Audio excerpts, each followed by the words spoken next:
Hai semua, Assalamualaikum dan salam sejahtera. Bertemu lagi di Ayung's Kitchen. Jangan lupa subscribe, like dan share ya. Untuk menu kali ni, Ayung nak sharekan resipi bagaimana cara membuat mi goreng basah dan begitu mudah dan senang sekali cara penyediaannya. Amat sedap sangat dimakan waktu panas-panas. Ayung hanya menggunakan udang dan telur saja untuk rencahnya. Sedap sangat.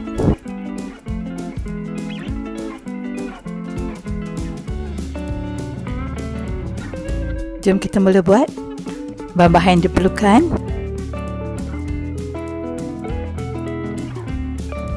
Ayung gunakan 1 paket mi kuning,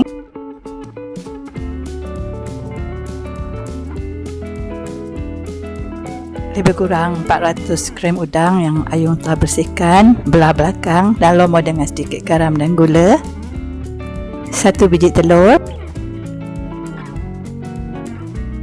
bawang besar dan bawang putih yang telah siap Ayung kisar, sedikit garam dan sedikit serbuk perasa, 3 sudu besar sos tomato, 2 sudu besar kecap soya, 3 sudu besar sos tiram, sedikit gula perang, sedikit perahan limau nipis, 3 sudu besar cili kisar, sedikit daun bawang, sedikit sawi. Di sini Ayung gunakan sawi pak choy, 1 biji tomato, 5 tangkai cili padi merah Thailand, 1 mangkuk kecil tauge,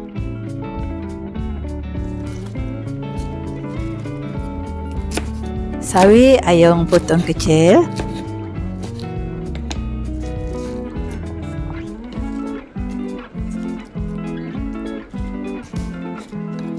sawi pak choy ni amat lembut, so kita tak perlu asingkan sayur dan batangnya.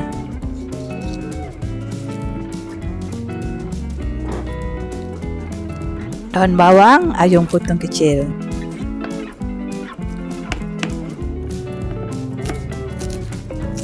Ni untuk kita tabur bila dah masak nanti.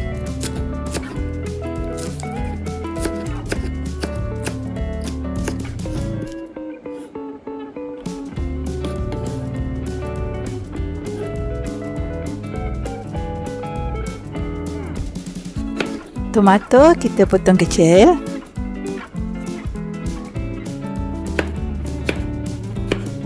Terpulang pada selera masing-masing nak potong macam mana.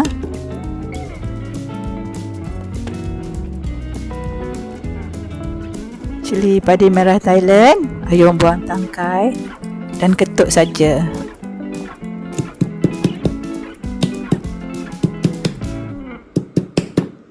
Ini untuk memberi sikit rasa pedas kepada mi goreng basah kita.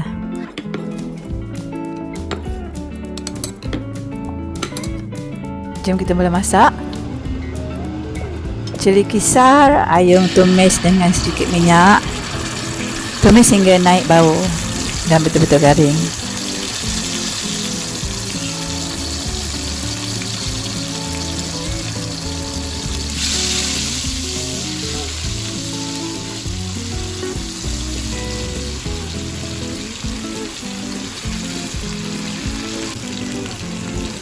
Bila sudah naik bau, kita boleh masukkan bawang merah dan bawang putih yang telah Ayung siap kisar.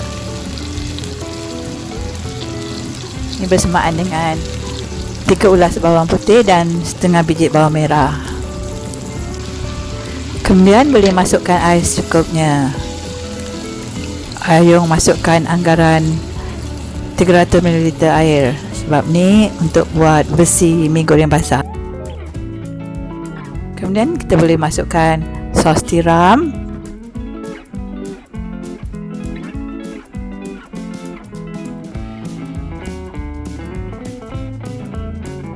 kicap soya.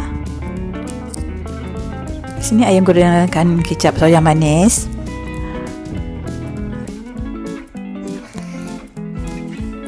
Sos tomato.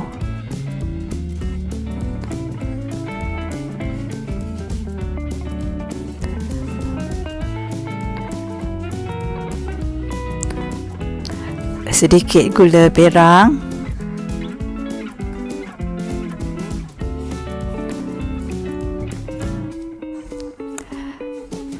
Garam dan serbuk perasa. Perisakan ikut cita rasa masing-masing.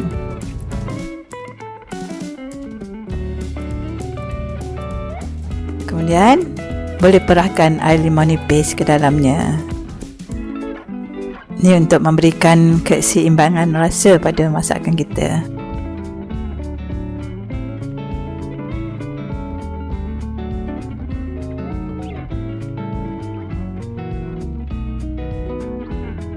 Kemudian kita boleh masukkan cili dan tomato.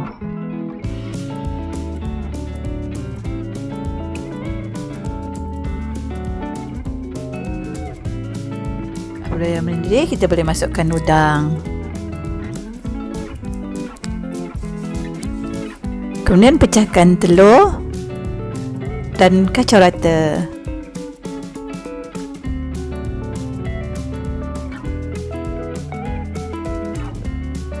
Kemudian masukkan mi kuning yang telah siap kita basuh.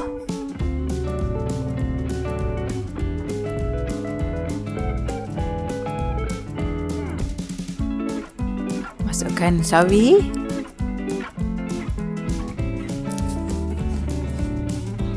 Dan masukkan tauge.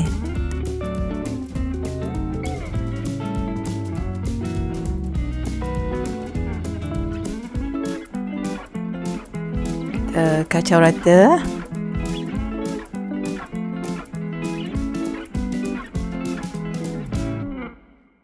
Alhamdulillah, siap dah masakan mi goreng basah kita. Tak perlu dimasak terlalu lama.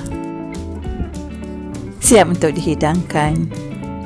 Amat sedap untuk dimakan panas-panas. Terima kasih kerana sudi menonton.